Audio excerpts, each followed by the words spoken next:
All right, are we rolling? Hey everybody, thanks for tuning in.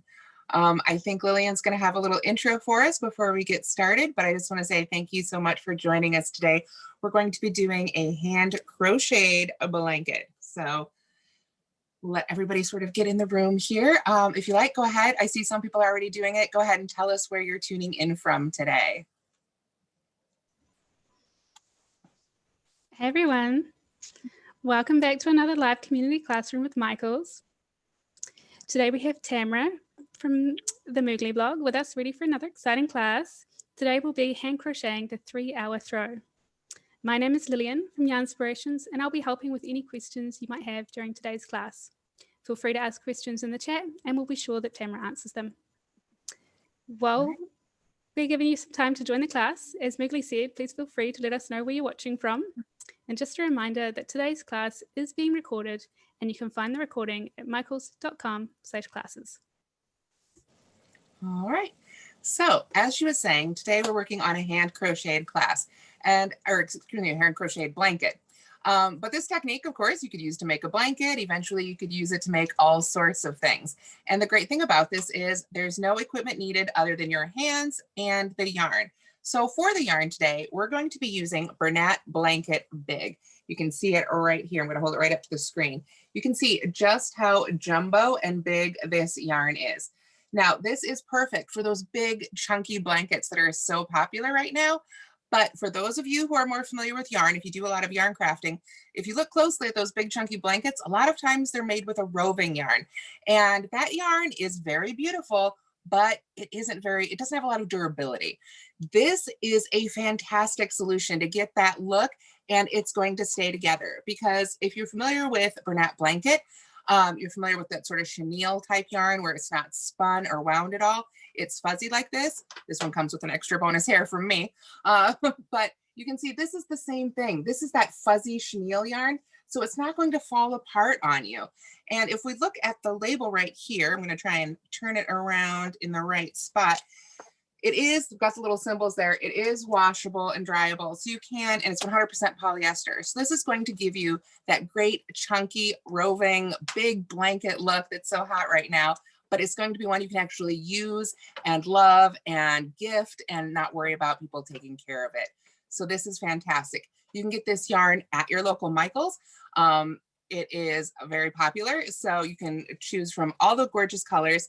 And when you go to your Michaels and order it for pickup, or if you want to go in person, be sure to look for the ones too with special labels. If your color has some of those special labels saying Stitch and Win, then those skeins will have a special pin number that you could enter on the site to win more prizes. So keep an eye out for special labels if you're in your Michaels.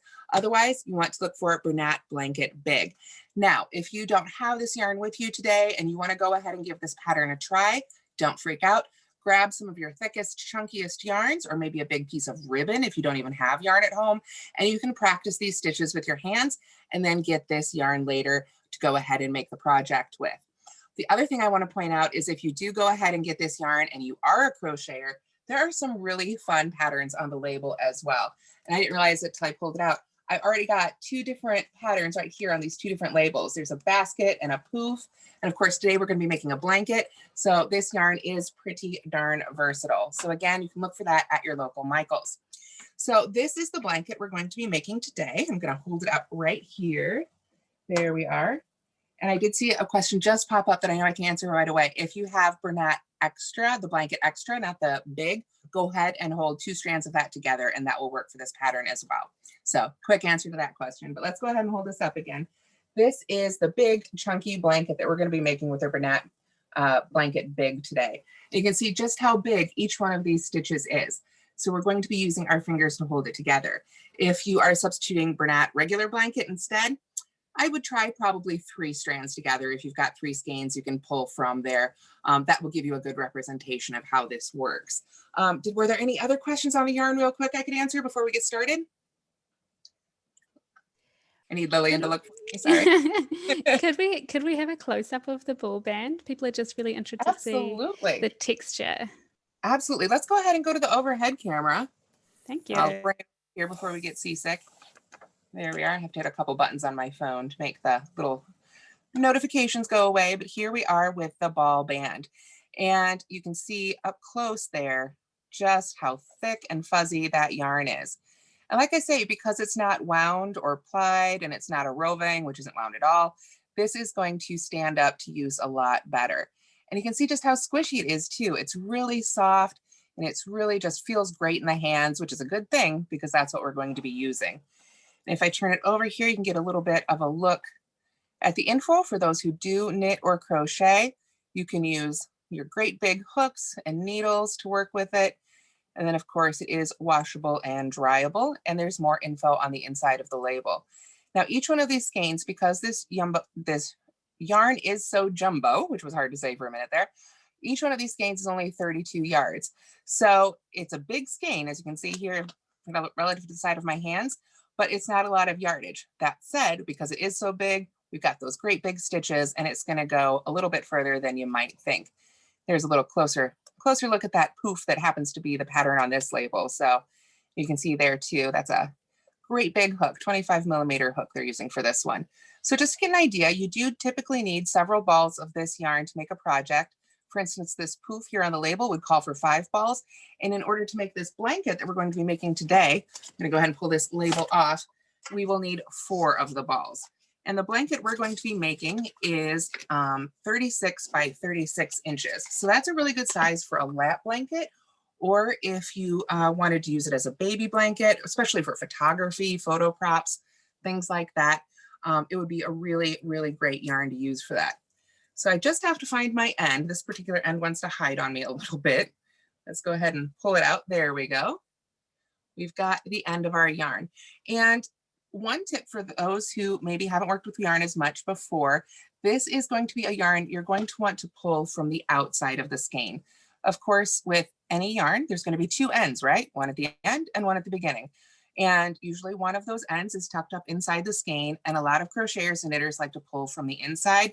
From this one, I recommend pulling from the outside. I think you're just going to have a lot easier time because this yarn does have so much texture. So you can leave it rolled up in the ball, but you just want to find the end of it that's on the outside. And if you want to make a larger blanket, all you have to do is add more stitches and rows. So in fact, I don't know, I'm trying to decide if we're going to be making the full size blanket today, but I will try and get at least a few of these stitches here. So before I actually start the stitching, were there any other questions I could answer on the yarn?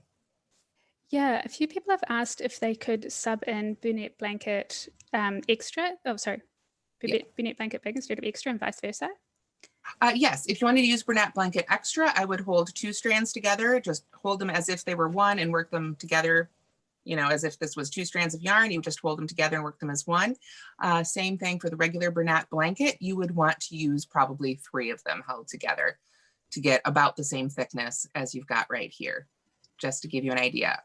Like I said too, if you don't have any yarn around yet, if you've been waiting for this one specifically, if you've got a thick chunky ribbon or piece of rope that you can practice with, that would be a good idea as well. So, all right, so this one in particular is the gray color. That's one we're getting started with. But again, you can choose any color you like. So for those who haven't crocheted or knit before, we're going to be starting right at the beginning. And what we need to do first to get started is make a slip knot. So I'm going to take that end of yarn, I'm going to lay it out here, lay out a few inches, and I'm going to make a loop just like that. But I want to make it a little further in on my yarn. I want to have a good end here. Sometimes we call this the tail of the yarn, the little end here right at the end of our project. So I have created a loop, and then I'm going to pull this tail end right behind that loop like so. And then I'm going to grab through the loop, go in and grab that piece of yarn. I'm going to hold on to these ends so I don't pull it all the way through, but I just want to give it a tug. And if I give it a bit of a tug here, you can see that closes up and makes a bit of a knot right there. I don't want this loop to be small though, so that's why I went slow and gentle and sort of pulled right there. We don't want to pull so tight that we break the yarn, but we want the knot to stay. Sort of give it a feel. If it feels good, then it's a good spot. We want that final loop to be big enough for 2 or 3 of our fingers to fit in there. And this is, you know, kind of the challenge of crocheting by hand. Everybody's fingers are a slightly different size. That's okay. If you find that when you're making this, it just feels really cramped, go ahead and use 3 fingers or throw in a 4th one. If you feel like it's a little too loose for you rather, you can go ahead and switch down to 2. It's totally fine. But let's go ahead and make that slip knot one more time. The great thing about a slip knot is if you pull on that tail, and carefully, because with this yarn it's a little different, we pull on it like that, it all comes right back out. That's the fun of a slip knot. So let's go ahead and do that again together. I'm going to lay out my yarn here with my tail end right there. And then I am going to loop over just like so. Again, adjust that out so you've got a little bit of tail there. So you can see that end is over the loop. Then we slide that under our loop like so. Then we reach right into that loop, just secure those ends a little bit and pull that loop up through. I have to just give it a little tug there. Make sure you've still got room for your fingers inside that loop. Okay, so once you've got that slip knot made, then you've got your first loop. Now what we're going to do is we're going to chain, and we're going to chain using our hands. So what we want to do is we want to start working into the part of the yarn that's attached to our skein. We don't want to do anything with this. This is going to just hang out there for now. We'll take care of that at the end of our blanket. So what we're going to do is just take your fingers, grab that yarn right there, and pull it up through that loop, and then make this new loop big enough for your fingers again. And with that, we have made one chain. And when we look at that chain we just made, we see a V shape right there. You see that right there? That is the V shape that we look for to count one chain made. So if you lose count while you're making these, you can go back and look for those V's.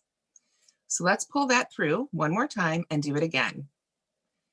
We've got our slip knot made. Put your fingers right in that loop there. If it's easier to do it with 2, you can do it with 2, whatever feels good for you. Grab that yarn that's attached to the skein and pull that loop up through and make it big enough again for that same number of fingers. Then, looking at the previous chain we just made, we've got that V right on top that tells us we've made one chain. So then we go back to that end of the yarn that's attached to our skein and do the same thing. Grab it and pull that loop right on through, making that loop as big as our fingers. And now if we go back and look, you can see there we've got 2 chains made. There's one V, and nested right on top is another V. So those are 2 chains made. And if you're having trouble finding the end of your yarn, honestly, it can sometimes be a little bit difficult. But you just want to find one of the strands that seems to be the most on the outside and start pulling. And usually it's tucked into one end. So if you kind of pull out from that end, you should find the end of your yarn after just a little bit of pulling there. So now, as I was gesturing, that loop opened up really big. You can see now I could probably fit my whole fist in there.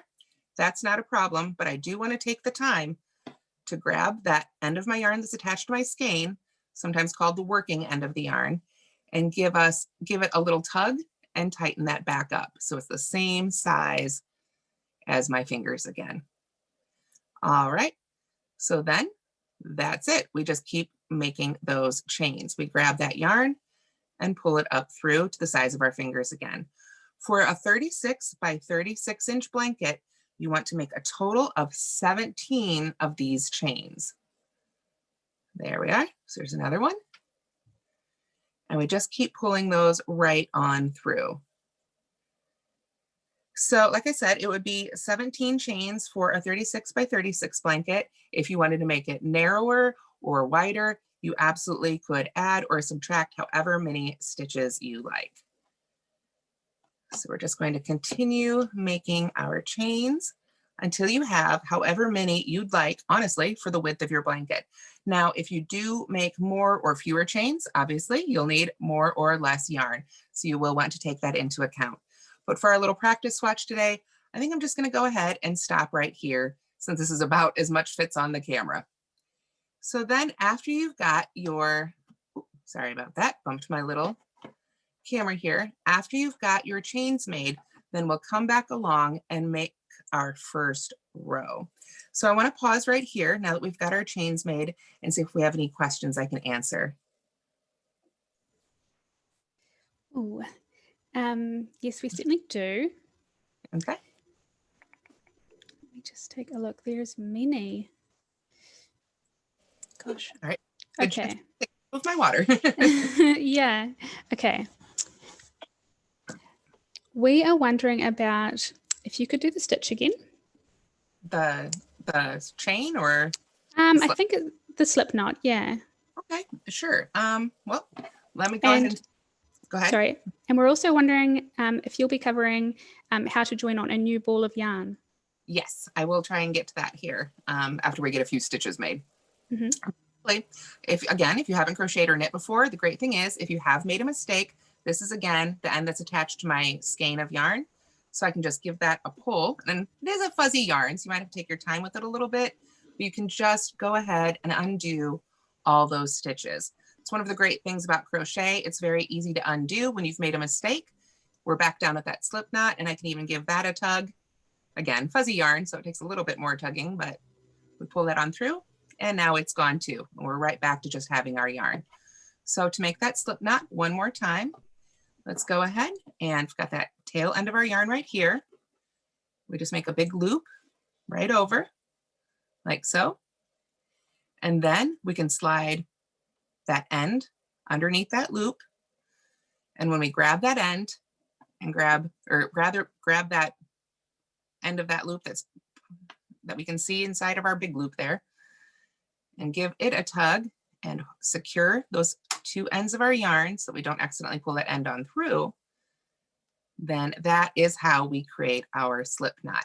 If you have a lot of trouble with a slip knot, I'm going to say, especially with the yarn this big, you can go ahead and you might need another set of hands for this, get somebody to help you, but create a loop the size of your fingers and then just go ahead and take those ends and tie a double knot. That will get you started on this project and you can pick up the slip knot later.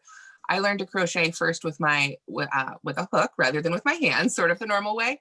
And I don't think I learned how to make a slip knot for the first 6 months. Tying a double knot will totally get you started.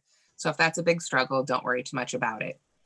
Then again, to make our chains, we just take our fingers in that loop, grab the end of our yarn there, right up close. We don't want to grab down here. That would be big and sloppy. We want to kind of keep it right up close and just pull that right through that loop until that loop is the same size, just big enough for those fingers. Then we can grab that yarn again and pull it up on through. So there we go. And then I just saw a question pop up. How do we tell which is the top of the chain? We want to look for those V's. You can see right there, it was actually the side closest to my hand as I was pulling those loops through. But at the top of the chain, we have these sort of V's. They're a little lopsided, but they make little V's on top of our chain.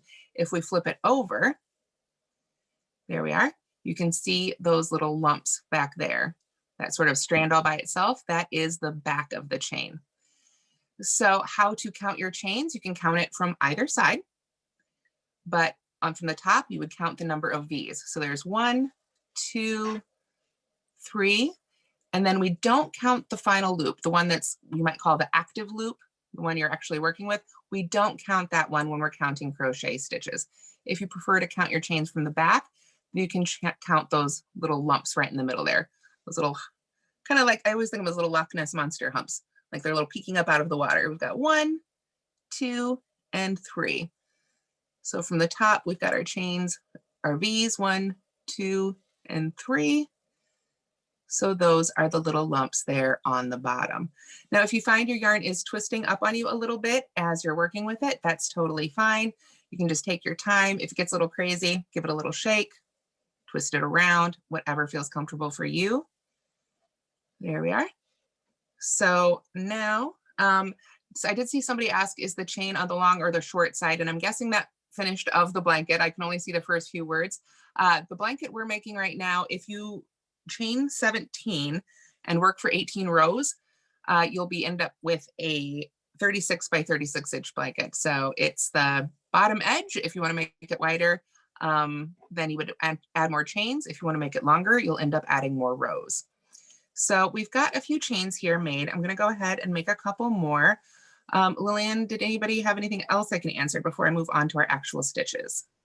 Yeah, I was just wondering if you could tell us a little bit more about doing that initial sort of slip knot. Megan was asking how long the tail should be. You want to leave a good long tail. This one's probably a little shorter than I would prefer, but I would usually leave at least 6 inches or so. I've made this one a few times now. It ended up being a little shorter this time, but you want to leave a good 6 inches or so that you can weave it in, which for a big yarn like this essentially means tucking it in to those other stitches when we're done until it's hidden away. And does it matter how tight that knot is? That knot itself, no, you don't want to pull so tight that you end up actually pulling so hard you break the yarn, but as long as it's a good secure knot and it feels good and it feels secure, that's fine. It is a slip knot, which means, as you saw when I pulled it out, it is easy to just go ahead and pull it back out. So I don't know that you could really make it too tight, so to speak. You just want to make it tight enough that it doesn't feel like it's going anywhere. And with this fuzzy yarn, that helps a lot too. The texture really sort of locks those things in. It is delicious. Yes. All righty. So let's go ahead, since time is flying here, let's get to that creating those stitches. Now, generally speaking, like I say, this is the top of the chain here with the V's. For making this first row, I'm going to recommend that we work into the bottom of the chain where those little Loch Ness humps are right there along the back. The reason we do this is because then in our finished blanket, this right here, the top of our chain will be our bottom finished edge. And it just looks a lot nicer on the edge to have this part of the chain rather than this part. So to make our stitches, if we've chained 17, we're going to end up with 16 stitches across. So I've got the end of my yarn here. I'm going to pull through one more chain like so. There we are. And when I do that, you can see this one's got a little knot in it, but we'll just tuck that out of our way for now. This one is that back hump right there of the chain we just made. Now, this is the chain that is closest to our hook, or excuse me, to our hands. I'm so used to saying hook. Closest to our hands. When we've got the active loop that we don't count, the one that our hand's in, and then this is the one closest to our hands. I'm gonna go ahead and get this yarn to the back here out of the way a little bit. So we want to skip the one that's closest to our hands. This one is going to hang out on the side. What we want to do is come to the next one. So we look for that back hump of the next stitch. So if you look at it this way, you can see we've got the 2 on the sides, that would be the top of the chain. And then we've got that one back guy there, that one loop hanging out right back there. That's the one we're aiming for. So you can go ahead and grab that loop, and we're going to bring that active loop over. We're not going to put it through. We're just going to hold it on that hand, put those same fingers under that back loop of our chain, grab our working yarn, and pull through just that chain right there, like so. Then we've got 2 loops you can see on our hook. That was that final loop, and that's the one we just pulled up through that chain. So what we want to do now, again, make sure it's a 3-finger loop. You take that end of the yarn again, grab it in those fingers, and pull through both of those loops like so. And we'll be doing lots more of these stitches right there. And right there, that is a single crochet. And I saw a reason pop up. Why do we skip that first chain, the one that was closest to our loop when we stopped chaining? And the reason we did that is that's actually called a turning chain in crochet. And we want to have a chain at the beginning of every row that we didn't work into, because that lifts, it's like a ladder that lifts us up to the height of what our row is going to be. So that is why we skip that first one. It lets us get up to the height of those stitches. If you find that your stitches are too loose, you can move down to 2 fingers or even 1. Especially if you're using a different yarn, you might find that's more comfortable for you, or if you've just got different sized hands than I do. So that's the one thing about our hands. They don't have a particular gauge. So it is really about what feels good for you and what's creating the fabric that you like. So let's do that again. We've made our first single crochet stitch with our hands. Now we want to do that again in the next stitch. So let's pull out that chain again and find our next stitch. So we're looking at the back of the chain. We've got those humps right in the middle, and we just want to find the very next one. So that stitch we've worked into, so this is the next one in the row. So we grab that, put those same fingers underneath that loop. So now it's underneath both. Grab our working yarn, pull that yarn through just that first loop, make another same size loop, how many fingers you're using. And then we take that working yarn, grab it again, and pull it through both of those loops. And then we pull that loop up to the size of our 3 fingers. And if I hold that out of the way, and get that sort of arranged there, we've now made 2 single crochet stitches. And when we talked about our chains, remember how we talked about the V is at the top of the stitch? That is the same case now for our single crochets. If we turn these over so that we're looking straight down on top of the stitches we've just made, we've got 1 V here for our first stitch, and nestled inside right there is the second V for our second stitch. And this loop right here that we will be working with next is the one that we'll be working for, that will end up being the top of our next stitch. So let's go ahead and do that next one together. We're going to start, again, make sure that loop is the right size, lay out our chain, kind of move it around if you need to, find that back lump. It's going to be right in the middle. You've got the top 2 loops on the other side. You've got this one right in the middle. So you can pull that up, put your fingers in there, and it's okay if you can't get all 3 fingers in this chain. That it doesn't matter. We just need to be able to get this little loop of yarn through that chain. Pull it on up to the height of the other loop, like so.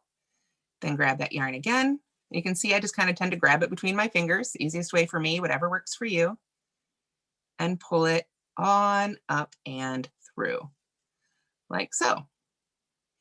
All right, so we've made a few. Lillian, were there any questions that needed to be addressed? Yes, we're all a little confused about how to identify the front and the back. Okay. Susan asks, is it possible to have twisted stitches and have some front and some back stitches in a row? And how does she fix this? It can absolutely happen. If you are, if that's starting to happen, what you can do is just pull out your stitches. You can't really fix them after the stitch is taken, unfortunately. That would be cool. But the best thing to do in that case is to undo that stitch. So what you can do is just take that end of your working yarn again, and just like before when we pulled out our chains, we can do the exact same thing with our stitches and just pull them. It is a fuzzy yarn, like I say, so this one you have to kind of take your time with it to pull them out, but you can just pull those right back out. Now let's take another look at that chain so we can identify those parts of the chain. Here we have the top of our chain, and it does look a little bit like a braid, but if we look at it, right down here is our stitch, our slip knot, and right there we have what makes a V, and that is the V at the top of our chain. When we were making the chains in our hand, this is the part that was closest to our hand. This is sort of the loop that we were pulling through as we made each individual new chain. So then as we move up the chain, let me move that around here a little bit. You can see right inside then, sort of nestled inside that other V is the second V. So that's the top of our second stitch. And then as we move up, there's another V nestled inside that, which is the top of our third stitch. So that's the top of our chain. And if we turn the whole thing over, right there, on the back, you can see there's actually a loop that sits in between those 2 loops. Those are the same 2 loops we saw here at the front. When we turn it over, those are the ones on either side. So the back of the chain, which is where we're working for just our first row, we want to work under that loop right there for making those stitches right there. So hopefully that was a little easier to see. And working into the chain is the only time we worry about these stitches at all. When we're making our actual stitches, there's stitches there instead of these little chains. So it's just for working into the chain. So let's take another single crochet here together so we can see that again. I think some people would like to see that again. So I've got my loop on my fingers, the size of my 3 fingers. That's what I'm using. I lay it all out. Find that next middle hump, the one on the back there. There's the 2 ones on the side. I want the one right in the middle. Put my fingers right inside there, keeping that other loop on there as well. Use those fingers to sort of pinch that working yarn. The end attached right to the skein. Pull it up and through. Get that loop on our fingers. And then grab our working yarn again and pull it through both loops. And that is how we make a single crochet. So Lillian, can you tell me from your end, did that help with some of those questions? It did help. I wonder Good. if you could recap on a couple of the terms you used earlier, like which Sure. is the active loop? Sorry, yes, it is hard to remember sometimes, and everybody knows those terms, and I apologize if I've been a little quick. Active loop, I'm just referring to the loop we're using. It's the one sort of, if we gave a tug on our working yarn, that would be the first thing to go away. It's the one we want to look for if we put our work down and we come back to it to start picking it up and working again. It's that last loop hanging out there at the end of our last stitch that we want to pick up and play with. So I always refer to that one sort of as that's the active loop. We've got lots of loops happening here, but this is the one we're actively working with at any given time. Thank you so much. One of the other themes, sorry, is related to how people calculate like yardage or the number of stitches that they need if they want to make their blanket bigger. Well, what would you suggest? Everybody's gauge is going to be a little bit different because this is handmade, so everyone's going to be a little bit unique. That said, I found a 36 by 36 inch blanket took 4 balls. So I'm trying to think, I don't have a piece of paper. I was trying to look around and see if I had a little scratch piece of paper to do the calculations with you guys. Actually, I do, because I happen to have my little notes to myself about how to work this pattern. So if a 36 by 36 inch blanket takes 4 balls, then we can calculate the total square inches of our blanket by multiplying 36 by 36. Now my phone happens to be my overhead camera, so if anybody wants to shout out what 36 times 36 is, I would really appreciate it. But we have our 36 times 36, and that would give us our square inches. So square inches, okay? And thank you. 1,000. They were quicker than me. I can't do that one in my head. So we've got what we know we can make 1,296 square inches with 4 balls of yarn. So if we divide that by 4, anybody wants to give me that one? 1,296 divided by 4, it's going to give us, I'm going to say approximately 300 square inches. We've got 324 to be exact. We're very good at maths today. I'm loving it.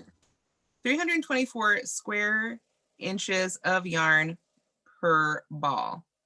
So then that's a little bit of math you need to do. If you want to make it, 50 inches wide, then you can say, well, 50 times what equals 324. And that's how much I'm going to get out of 1 ball of yarn.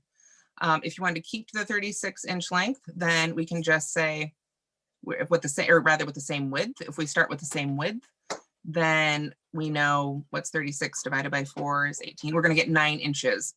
So 9 inches times 36 per ball. So it's a lot of math.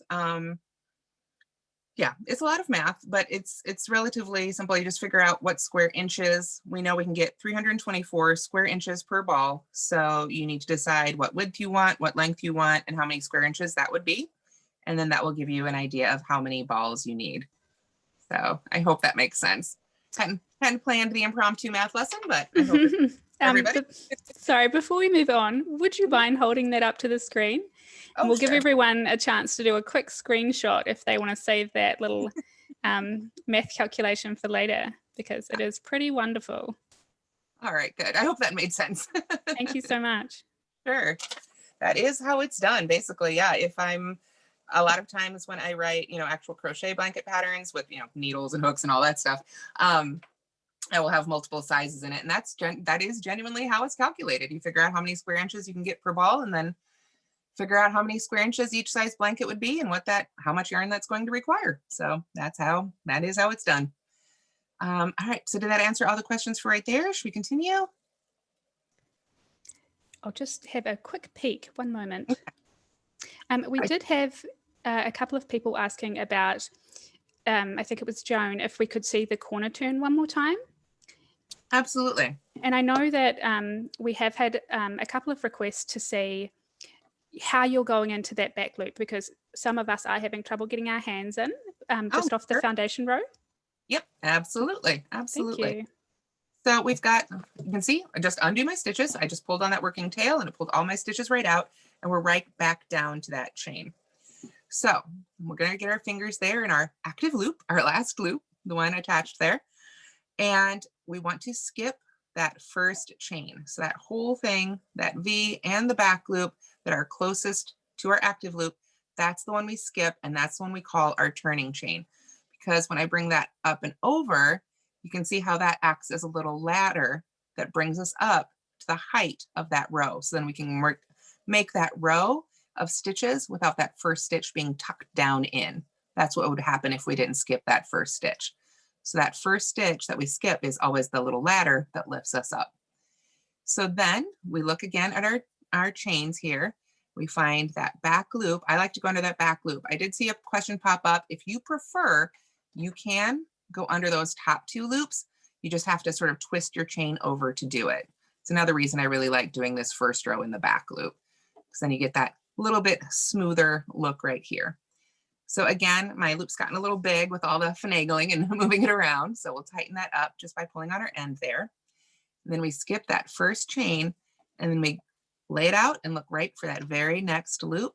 And then, like I say, if you can't get all three of your fingers in there, this one seems to be a little bigger, that's fine. If you can get 2 fingers in there, that's perfect. If you can only get 1 finger in there, it'll be okay too.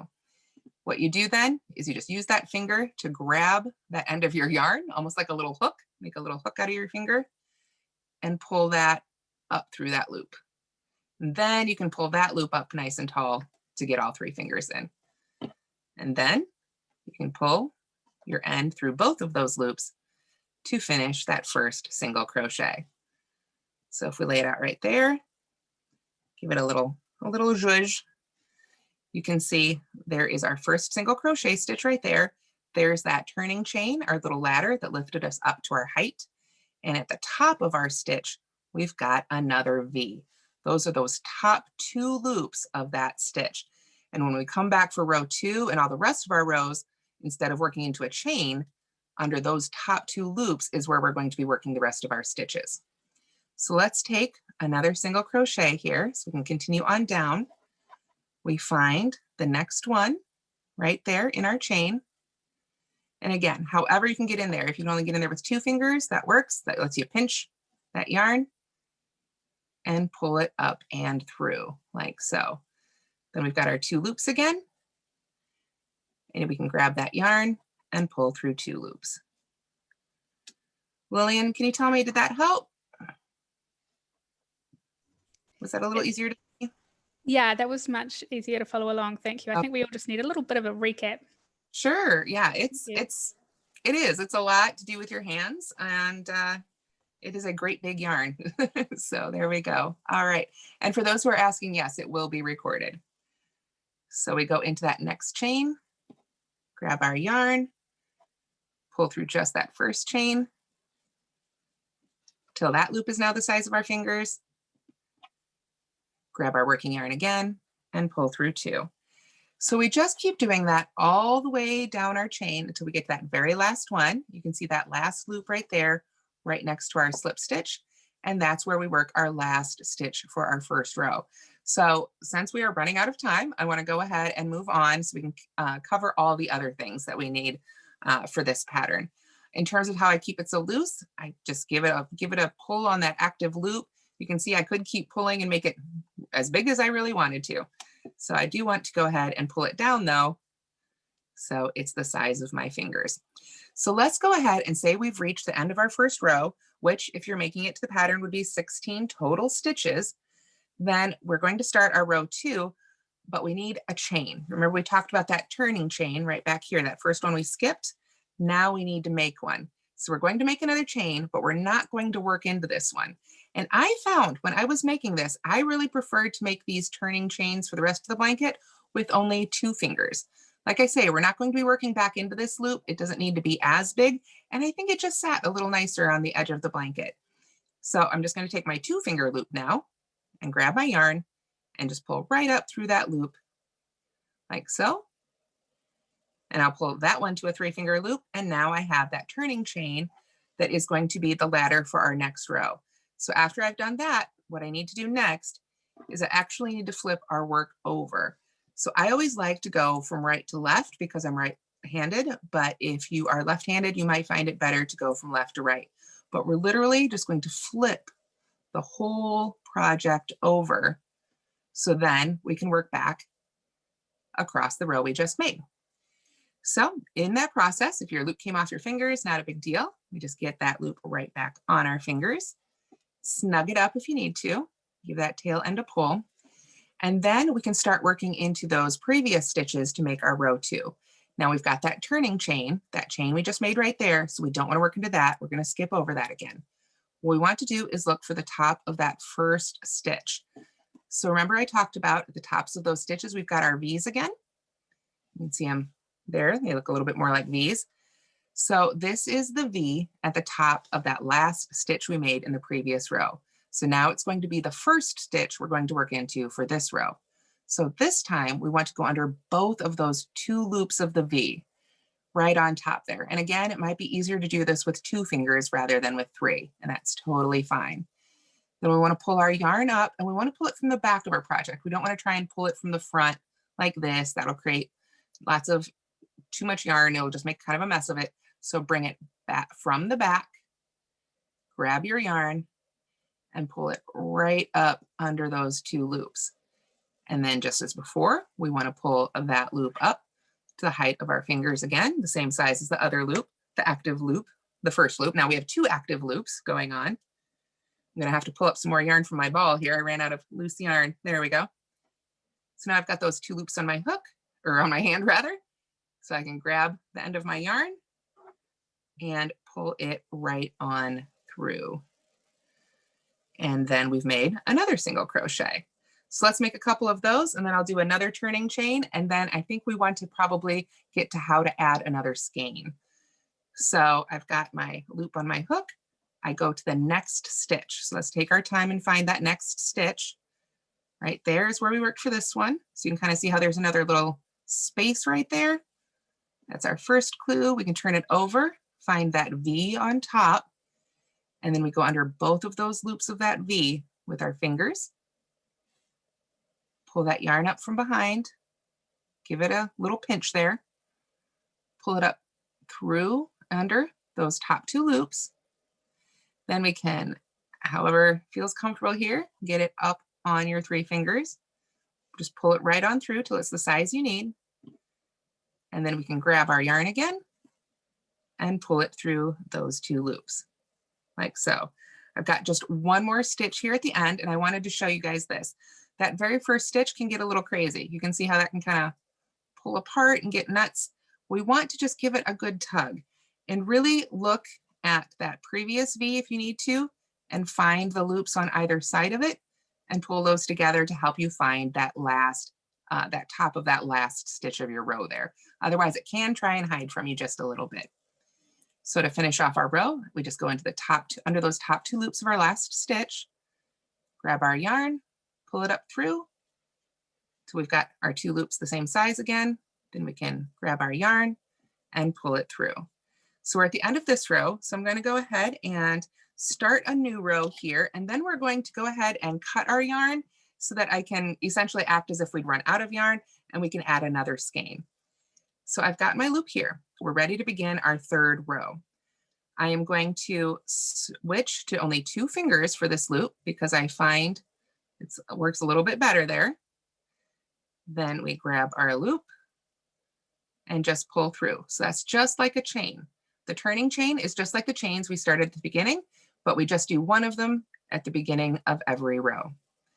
Then we again turn the whole project over. And whatever direction you decide to turn it, whether it's right to left or left to right, you want to stay consistent throughout the project because that's going to give you some better edges than if you switch back and forth.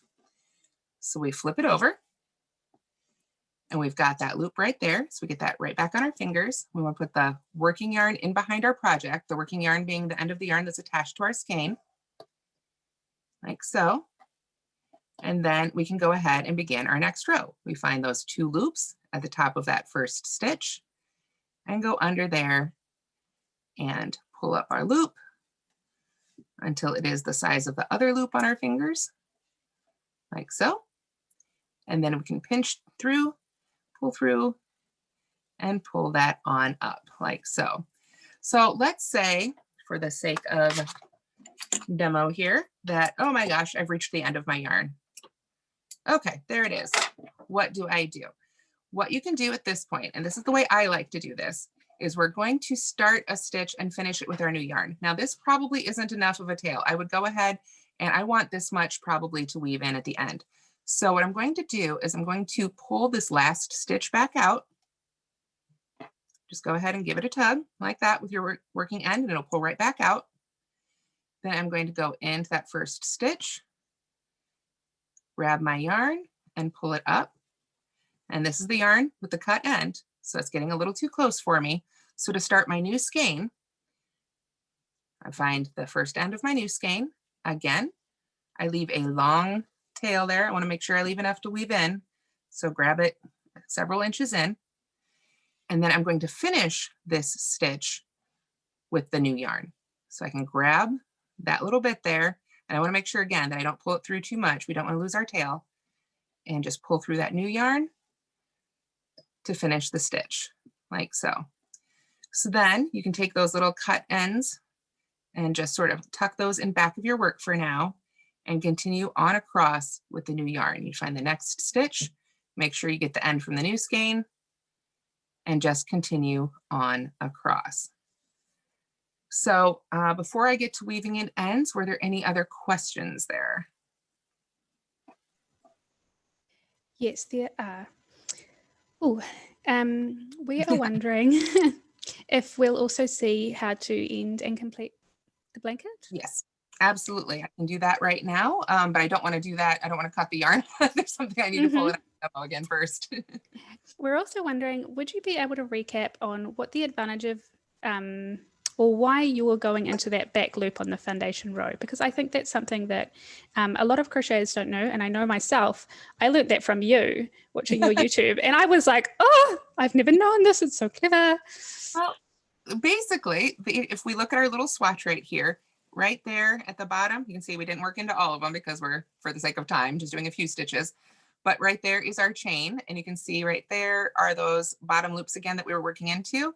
When we turn our project over, and this would be our finished bottom edge, it's going to have these nice V's along the edge. If you work into those top V's for the first row, if you work into here, then at the bottom edge, this is what the bottom edge looks like. And it's not bad, it's not a terrible look, but it doesn't match your final edge. Because when you make your very last row, you're going to have those V's across your top row. So by working into the bottom loop, now you've got those V's across your bottom row. And if you decide to pick up crocheting with a hook, then this can be a really great thing to also do with your hook, especially if you like to come back and work a border or edging all the way around, because it gives you a really nice place, again, those 2 loops to work your edging into, and it ends up just being a little bit of a tighter fit. That's getting a little bit technical, but for this project in particular, I think it just gives a better finished edge.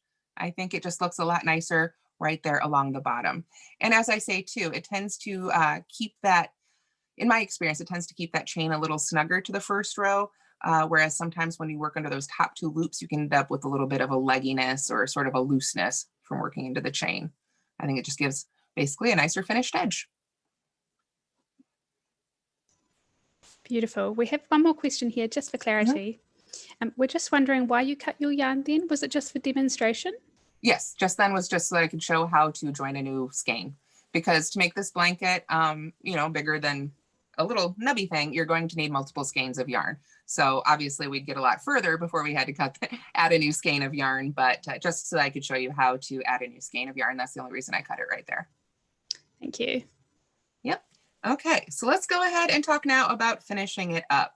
And also I'm going to go ahead and give a little thing here. I didn't go over it before, but if you are finding your stitches a little difficult to handle, one thing you can do that might make it easier is anytime you put it down, especially, and you pick it back up or you're pulling those loops through, if you give a little tug on the working end of your yarn and you see, let me pull this up a little bigger so it's a little easier to see. You can see how that's the portion of the loop that's moving back down in. So it's coming this way when I give it a pull in front of my fingers, then that is ideally the way you want the loop to be oriented. For this project, it doesn't matter as much, but you might find it more comfortable to hold them this way. And if you decide to try crocheting with a hook, that's something you'd watch for with your hook as well. So we've got our last stitch here, and this is another good chance to sort of show what this looks like. This is the last stitch of this row, and we've got our top 2 loops there. This loop going straight across right here is at the end of our previous row. That's our top of our turning chain. So we don't want to work under there. We just want to look for those top 2 loops of the V. So we go right in there again with our fingers, however many fit, whatever's comfortable for you. Grab that working yarn, pull it up through to that same size loop, pull it up through again. And this one, now we have finished our blanket, our teeny tiny little sample blanket. We're going to pretend it's all done. If you wanted to make it the 36 by 36, you'd continue for a total of 18 rows, or until you run out of yarn, basically. If you want to keep adding yarn, you can keep adding yarn until you run out of yarn. So when we've made all the stitches we want to make for the blanket, then it's time to cut our yarn. So again, you want to leave a good tail end. And honestly, with this big, thick yarn, a little bit longer, the better. At least 6 inches, I would say. So then we just cut our yarn wherever we're ready to finish off. And then we're going to take that tail end and we want to send it right through the center of that active loop. We've still got that one final loop hanging out there from finishing our last stitch. So to secure it, we just send that tail end right up through it and give it a good tug. Again, fuzzy yarn, you have to take your time with it a little more. You can't just yank, but work that knot sort of down onto your blanket there. And now that end is secure, but we've still got this tail sort of hanging out there. And normally for yarn projects, I would say this is where you put it on a yarn needle, but this is some great big chunky yarn. So getting a yarn needle to fit this would be a challenge. So what we want to do instead is just use our hands to weave it in. And that's just a matter of finding other stitches below and above and around and tucking it in between those stitches. And you want to try and make it so that it doesn't really show, so you can't tell exactly what part is a tail end and what part's the blanket. So I find for me, I'll just actually sort of pull apart those stitches in previous rows and send it right in between with my fingers. And you just keep doing that and weaving that in right until you get to the end of that yarn. Then you can get that sort of tucked in and tucked away. And then you go back, and you wouldn't have all these extra chains at the beginning, but you would have that first tail end, and you could do the same thing, sort of weaving that in with your hands. So I know we've only got a few minutes left. So if there were any other questions you think I could answer? Yes, there are 2 things that I think would be helpful. Okay. The first is, would you be able to show your maths calculations again? We've got a couple of people here, Chris and Lisa, who are asking about how much yarn is needed for a 52 by 60 size blanket. And I think that the maths calculations we looked at earlier might be a wonderful recap. Yes, I think so too. I'm trying to find another piece of paper that I didn't already write all over. But I would say if you're making this your own size and you're willing to go back and get more yarn, in terms of width, you can go ahead and just chain literally however wide you want the blanket to be. And then you can work as many rows until it's as long as you want to be. The exact number of stitches and chains for that is going to depend on your personal gauge. It's basically the size of your hands and the sizes of the loops that you like. So genuinely, the best thing to do is to make what we call a gauge swatch, which is something sort of this size or maybe a little bit larger. So you can see here I've made 3 stitches and it's, we'll say 8 inches wide, 3 rows, about 8 inches tall. So So I'm trying to, like I say, find a little bit more paper here, but here was the basic idea. For me, I know that when I made a 36-inch by 36-inch square, I used 4 balls of yarn. So that's right up here. So 36 times 36 gives us the square inches, which was a total of 1,294 square inches. So I know I can get that many inches by using 4 balls, and I can divide that by 4. And I know that I'll make 324 square inches of blanket for each ball of yarn. So let's take an example. Let's kind of set that up there a little bit. I'm going to go ahead and use our label for a little bit of scratch paper here. We've got, if we want a 52-inch blanket, 52 inches wide, and we know that we get 324 square inches per ball, then we can take 324 divided by 52. And if somebody could do that calculation for me, I would greatly appreciate it. I'm watching for your number. That will give us X. So basically that will give us X for now, we'll say. And that X is going to tell us what length then we can get per ball. So, okay, 6.23. So that means for each ball of yarn, we're only going to get at 52 inches width, we're only going to get about 6 inches of length. So you need to decide how much length you want to tell you how many balls of yarn you want. So we'll say, just because we want to have a little extra for our ends and weaving in things, it's always good to calculate a little extra. Let's say we can get 6 inches of yarn per ball at 52 inches wide. That's 6 inches of length. Okay, does that make sense?